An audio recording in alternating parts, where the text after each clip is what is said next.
Hello, and welcome to The Confident Commit, the podcast for anyone who wants to join the conversation on how to deliver software better and faster.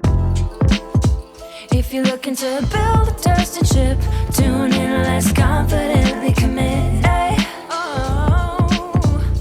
You're listening to Season 3, and we're all focused on teams right now. I'm your host, Rob Zuber, CTO of CircleCI, the industry leader for all things CI and CD. And today I'm joined by Jesse Robbins, general partner at Heavybit, but a lot more than that. DevOps, party starter, industry luminary, founder of Chef, and so many other things. I'll let Jesse introduce himself, but first of all, thanks so much for joining me, Jesse. I'm excited to have you here. I am super happy to be here. My history, I got my start really at Amazon. I was actually leaving the tech industry when I joined Amazon in 2001. I was going to go be a firefighter, and Amazon had a enterprise backup architect job open. So joined that, got the title of Master of Disaster, and started working on availability and sort of getting site reliability up to what I would think of as modern standards. And along the way, I realized, starting about 3 years in, that we needed to shift fundamentally to a model of empowering people to work faster, do more, put a lot of people on call, originated the sort of pager duty concept there. That tool was built by a different team internally, but ended up running large parts of that, and creating incident management and game day, which is now chaos engineering. And then I left Amazon in 2006, and I went to Tim O'Reilly, and we pitched an idea of there being this new way that large, successful organizations build and work. And that way, we were calling it WebOps at the time. We started the Velocity Conference. And that's where basically the organizing ideas from me and a lot of other people contributing a tremendous amount began, including, that very first session that was Dev and Heart and Ops Love. And that is the beginning, that very first Velocity Conference of the DevOps movement, which is a big, inclusive, amorphous movement around the idea of people working together rather than in silos in order to build faster, better, and stronger. And that, along with my company Chef, which I was fortunate enough to co-found with Adam Jacob and some other folks who are just incredible. We really sort of started the party, is the way that I like to look at that. And so, I've had my hand on and been involved with sort of the primary software engineering and architectural movements and their shift over the last almost 20 years of my life. And it's pretty cool to now be an investor where I basically get to work with the smartest people who are building new things in new ways. And that's what we do at Heavybit. It's we're a group of founders who have all built infrastructure, cloud, PaaS, et cetera, things. We like to say we help people turn visions into movements, and products into platforms, and contributors into large and thriving communities. And so that's what we do all day. And it was pretty cool to get to work with CircleCI at the very earliest days. We actually shared desk space together with the original team, and help kind of shape and drive a lot of how that evolved from the very earliest days. Well, we obviously appreciate that and still do, and are still close to many of the other sort of, I guess, members of the Heavybit community, and so much has come out of that for us. And then, since then, amazing companies have participated. So quite a ride. And one of the things we want to talk about today is our current CircleCI's state of software delivery report. And there's some interesting takeaways in there. But I'm actually going to jump to the end just based on a couple things you said there, like the Dev Heart Ops. I'm going to start with that.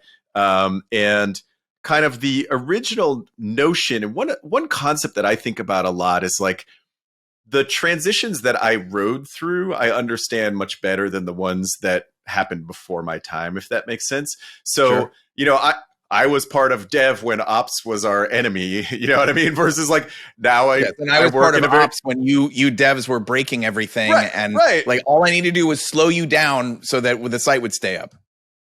Right. And so I think that builds like a real concrete understanding, a true belief in, you know, I see how things are better because I was there in the before. I would say that about lots of different things. And so one, I'm curious, I mean, you're nodding and sort of, it feels like that's resonating, but then two, like how people talk about DevOps today, at some point we just, you know, we lose ownership, if you will. Like we, you know, you get things like DevOps teams versus devs and ops working together. But also there's been this recent trend, you know, we talk in the report a lot about platform teams. There, huh? I look, well, let's get into it. This is exciting. So there's this recent trend of saying, you know, DevOps is dead because now we have this new way. We have platform teams, whatever. And I'm curious for your take. I mean, is this an evolution of the thing we've been doing all along, or is there really something that we're fundamentally changing our perspective on? All right. So many people have asked me to weigh in on this, and I have really just mostly rolled my eyes when it started. So let me start by saying that like dev and ops and DevSecOps, the idea of having teams working together around common purposes, whether you're using tools or anything else, that idea is fundamentally a human practice, and there are things that we've all built and tried to implement that make that easier to do well. But there's this natural evolution of the way that services get delivered, where you start at a certain scale. You're a small team, small organization, and you have multiple teams maintaining multiple components of a stack, a platform, if you will. And over time, as you get bigger and more sophisticated, it becomes really obvious that there are certain either infrastructural or software stack or other components that are part of that platform that need their own dedicated team, own specialists, etc. And so I have managed and organized platform engineering teams throughout my career. We did this internally at Amazon, and then started externalizing that by offering web service components externally. So the idea itself is very straightforward. It's welcome. It's normal. It is literally the evolution of a maturing model as organizations get larger. But even at small startup scale, you have people running and building and maintaining the platform components on which you have customers that consume those. That is normal and great. And it is coupled with a very irritating content marketing strategy driven by a single startup whose name I will not name. And I truly am sickened by it. And the reason I am sickened by the content marketing strategy that I will acknowledge has been effective is that it takes people. It literally takes people and this inclusive fundamental movement that has been about getting people to work together better and more collaboratively, and it attacks them personally and says that they are dead. And I will admit that I have been screen capping all this garbage that these people have been putting out. It's clickbait. It's pure and simple. And so on the one hand, like, what I totally agree and I'm excited to see is we're now seeing this entire concept mature around DevOps. We're seeing now more people building and taking ownership of more of their infrastructure stacks or software and delivery stacks. That's all great. That is platform engineering. Yes, absolutely. And it's even a trend that like Gartner is supporting, et cetera. And then there's this separate part, which is just offensive.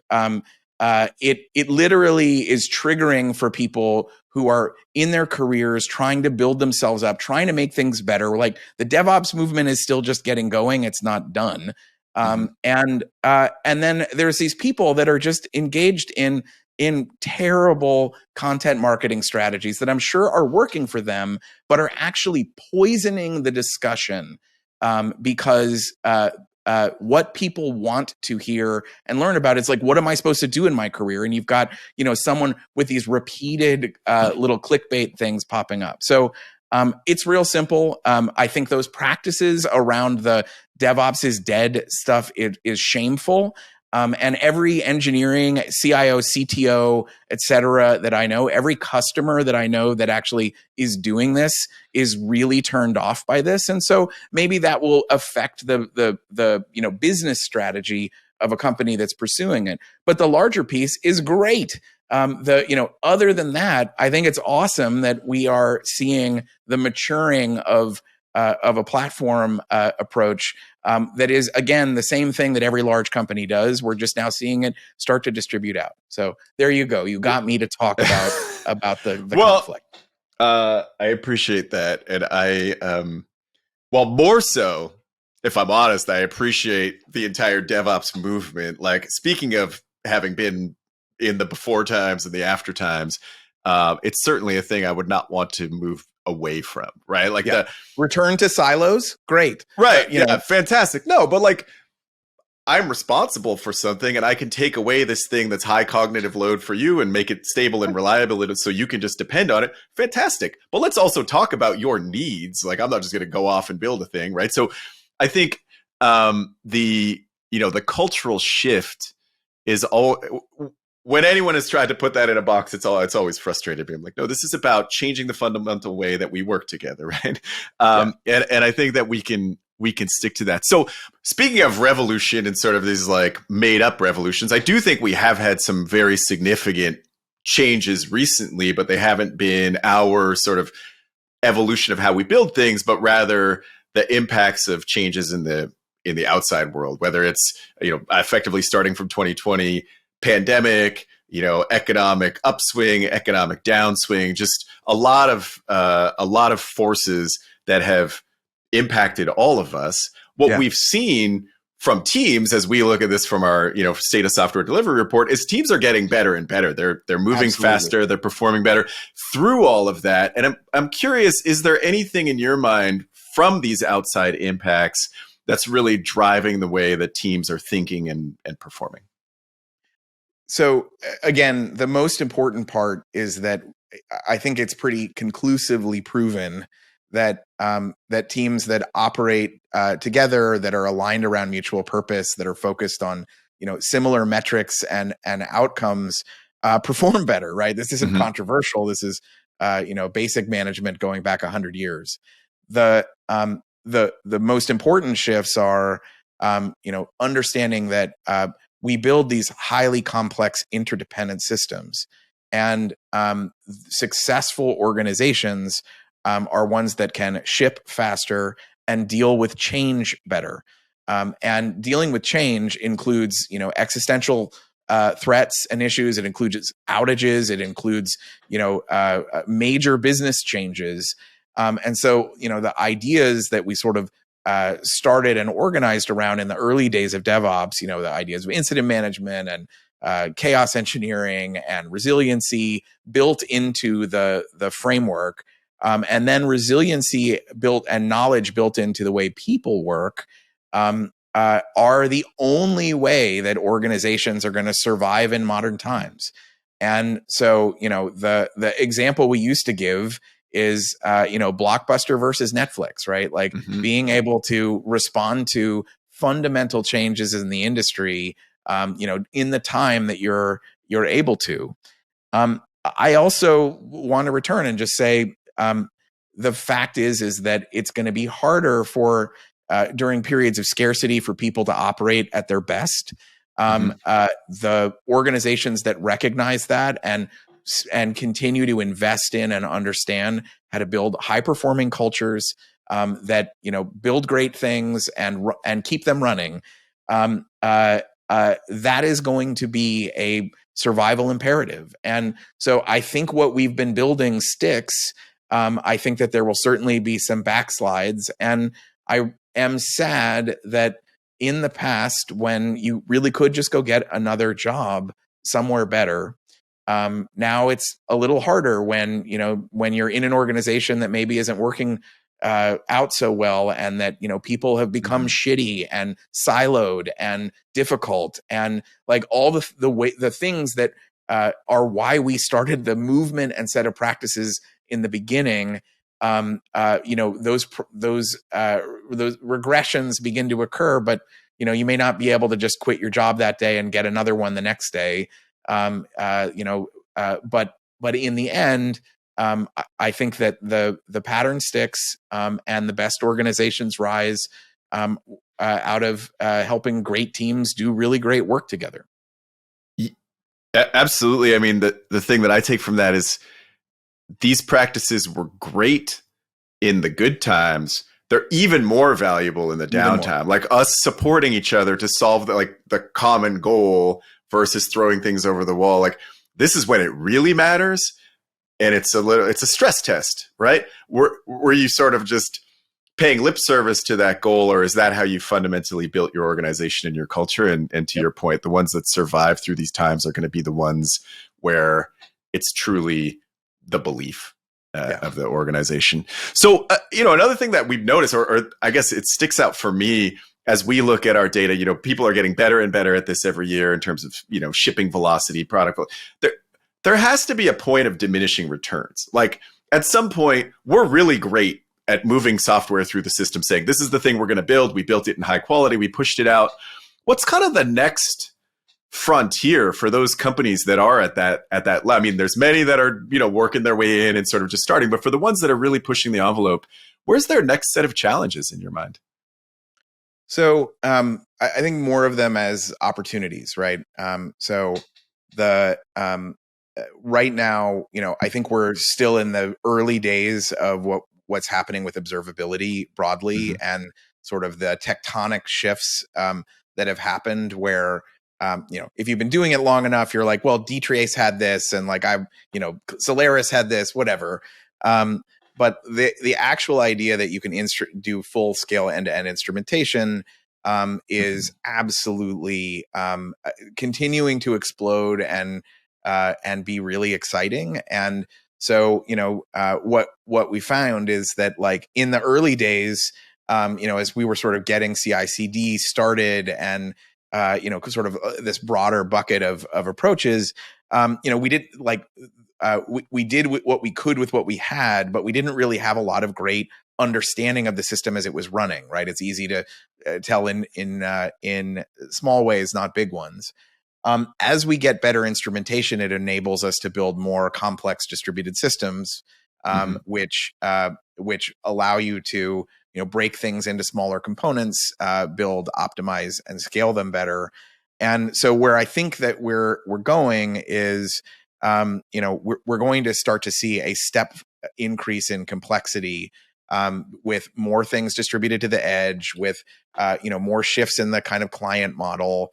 And so what's going to start to happen is, all of the new challenges that'll emerge when it's like, well, we can build this app that runs at 4 times the speed and at 1/10 the cost, but it means we now have to instrument a lot more client stuff. We have to, operate and scale differently. And that's going to then drive the next wave of collaboration and, people working together as they build new things. So I think observability drives complexity. Better tooling, the better you understand the machine, the more sophisticated a machine you can build. And then that comes right back into like how you're organizing your teams around those individual components. Got it. That makes a ton of sense. Whenever anyone says things are going to get more complex, I have to say I feel a little nervous, but I'll be thankful for the tooling that we're building to handle that. Well, so that's the point. Is like that nervousness. You immediately like, I just need to be able to understand it, right? I still need to be able to have time to recover really fast. I need to be able to reduce risk. I have to do all these other elements, and like the reason that we have gates currently are because we are gated by our ability to understand and manipulate the system. That's what drives it. Right. Well, so speaking of, I guess, people pushing the of the envelope, you had flagged this article about Google's recent announcement on their ratio of SREs to software developers. And, there's talk of AI and automation and other things that are making this problem go away. And I'm curious, is that telling us something about a trend that we should all be thinking about? Or does this feel a little bit back to the previous question, like a response to just macroeconomic and maybe moving away from some of the things we've learned? I mean, I don't know of a year where 100 companies haven't said we're going to build an autonomic, self-healing, self-managing system that fully does all, like, there's been this promise, just like self-driving cars, for a really long time. Mm-hmm. My personal belief is, the idea of like the evolved SRE role, it gets really interesting as organizations get better at operating at larger scale.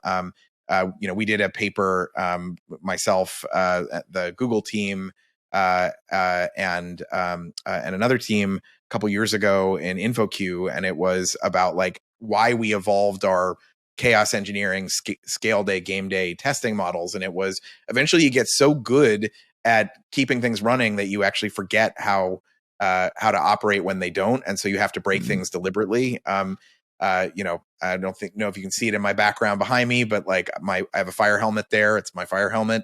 We have to drill and train as firefighters routinely in order to like understand when things break.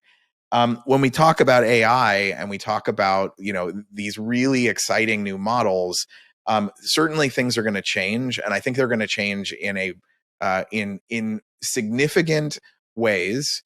The idea, however, that we're going to build fully autonomic systems that are just like a self-driving car, and like you're just going to express what you need and it's going to be automatically resolved. That would be awesome if that happens, because it'll let us work on a new set of more challenging problems. I find it unlikely that that's actually how things are going to play through.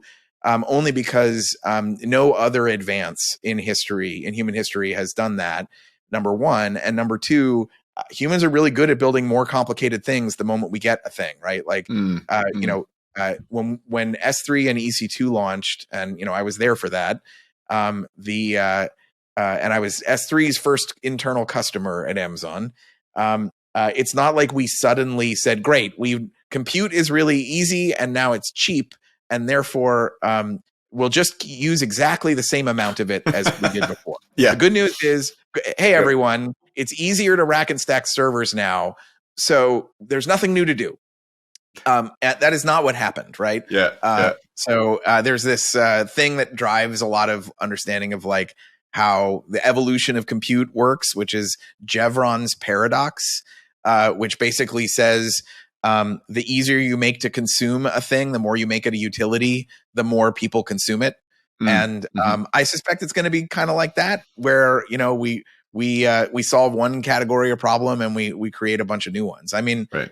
I would love nothing more than for CircleCI to launch the auto build remediator tool that just like every time that something fails in the CI/CD pipeline, the AI goes in and fixes all of it for you and then delivers it. That is when you have that, I'm super excited. I'm sure that that's 100% on your roadmap. And, there's probably some work to do between like that feature releasing itself and maintaining itself and where we are right now. Yeah, absolutely. Absolutely. I think, yes, 100%. Our willingness, not just CircleCI's, but everyone's, to say, oh, that's fantastic. Now I have a building block to build something new. Like, yeah, to your point, it's human nature. We want to build the new exciting thing, and now we're not limited. Yeah. I was never excited about, flying across the country to install like blade servers at a data center. It was just necessary to allow us to do the next thing. Okay, so when all of that went away, that just have no idea what he's talking about. So instead of using EC2 before, we had to go to a place where the servers live and physically install them, and like that was a part of your job as like a senior engineer. Yeah, totally. And I stopped having to do that in 2004. So that was good times for me. But man, right. it was fun in those data center days. That's right. Well, I always got sick for some reason. I think somewhere between the heat of the machine and the AC coming from the recycled air, like it's not fun. Don't try it. But somebody's doing it. It's just that we're not doing it now, right? Like I'm pretty sure that Exodus data center is probably got rolled into US East 1 at some point. Anyway. Yep. Awesome. So one last thing on the team front that we saw out of this report that I'd love to get your take on before we start to wrap up is sort of this notion of critical mass. And I mean, you were at Amazon for I don't know how many people it actually takes to eat 2 pizzas, but that concept of we need a team that's sort of big enough to do the thing. And I'm curious if you have any of your own insights in terms of what happens at that size. Is it just total capacity to get past the maintenance work? Is it that you have enough diverse perspectives to like really solve all the problems? Like the sort of velocity of smaller teams relative to the velocity of larger teams is not linear, right? There's a point where it feels like it really tips over and teams start to fly. And I have my own insights based on teams I've seen, but I'm curious what you've seen from a larger perspective in the industry. All right, well let's address the controversy first. So what you're describing, the Amazon 2 pizza team model is and like the idea that a small team of developers, product people, etc., can operate like a startup does. Mm-hmm. Inside of a large organization. And what do they use in order to be able to do that? Is it a platform? Oh man, who makes that, right? Who makes that platform? Mm-hmm. Is it people that like vend a service to other people, almost like a platform engineering team? So that a song as old as time, right? Yeah. So the interesting thing for me is as a person who makes his living changing the way people work, ultimately that's what I do. That's whether I'm doing it as an investor and helping make those things, or a founder or whatever. Organizations get real slow as decision-making slows down because there's more stakeholders. And so for me, there are ideal team sizes who do a couple of things pretty consistently. So the first one is breaking pieces into the smallest possible layers and pushing complexity up the stack. So, what you want is lots of small, simple components on which you build and operate a platform. Mm-hmm. And then you want to make it very easy to understand, manage, and scale that. And for organizations to work well, it needs to be really easy to ship software. And it's often easiest to do that by delivering small pieces that then connect together farther up the stack. That's not new. That's a very well understood both engineering discipline, and I think it's proven in the Mythical Man Month and the every subsequent engineering treaty. What I'll say is I watch teams and organizations struggle when they accumulate a combination of organizational, technical, and we'll call it cultural debt. And so, when things are hard to ship, it usually requires a very large mind shift to survive. And often we see these calcified organizations that slow down and forget what made them great, get slower and slower until either something breaks or they fail. That's sort of the death spiral. And that it doesn't necessarily have to be technical. It can just be like, it's really hard to make product decisions. Like any organization that does things slowly is the worst kind of organization. Any organization that does things slowly better have a good reason for that slowness. So it better be life safety, regulatory. It has to be rooted in a business constraint. And so like organizations should move slowly and carefully and deliberately when that's how they need to operate to survive and thrive. But organizations that are in competitive industries that end up building this kind of calcification up and decision-making hierarchies and layers of management, and they do that for no reason, or they do that because, that was what their hiring budget was. They become inefficient, difficult to get things done, and people leave or they fail. So I personally believe that the magic happens not with any specific team size, but really just, are you able to ship frequently, easily, and safely?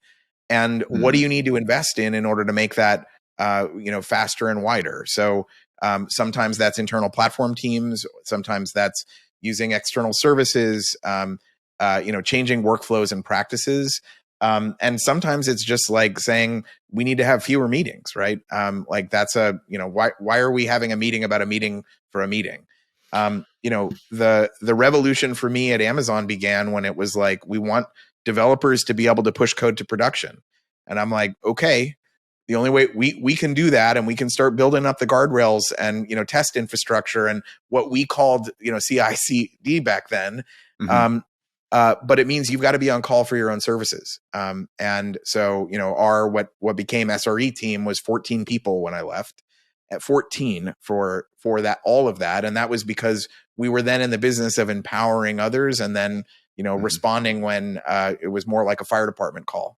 So I tend to think things evolve, frankly, the way cities do. You start off with, a bunch of shacks in the woods, and slowly you start building a civilization, and eventually you start building enough risk that you need fire codes and building codes and a fire department and, people that are going to test the sprinklers because they're critical life safety elements. And no, you can't build a skyscraper and have people in it if you don't have, sprinklers and panic hardware on the doors. So that's kind of how it evolves. It evolves like a city does.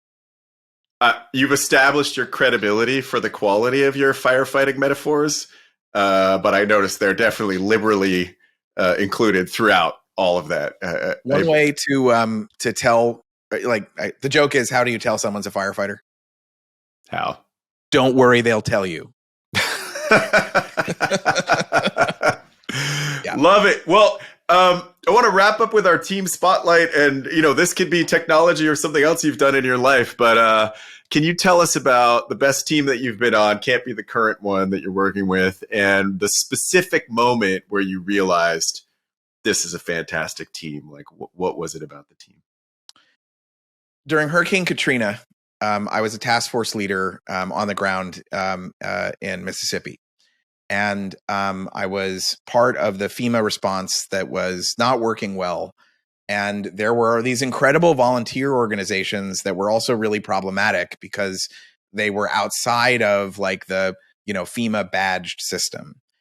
And I had this moment where this anarchist collective that had shown up and was feeding 5,000 people a day in Waveland. And that included like the responders that were helping, and National Guard like started hanging out, and like this is like a hippie commune type thing. It was like Burning Man style response. And so the problem was that FEMA wanted to help them and like give them supplies and resources and generators and all kinds of other stuff.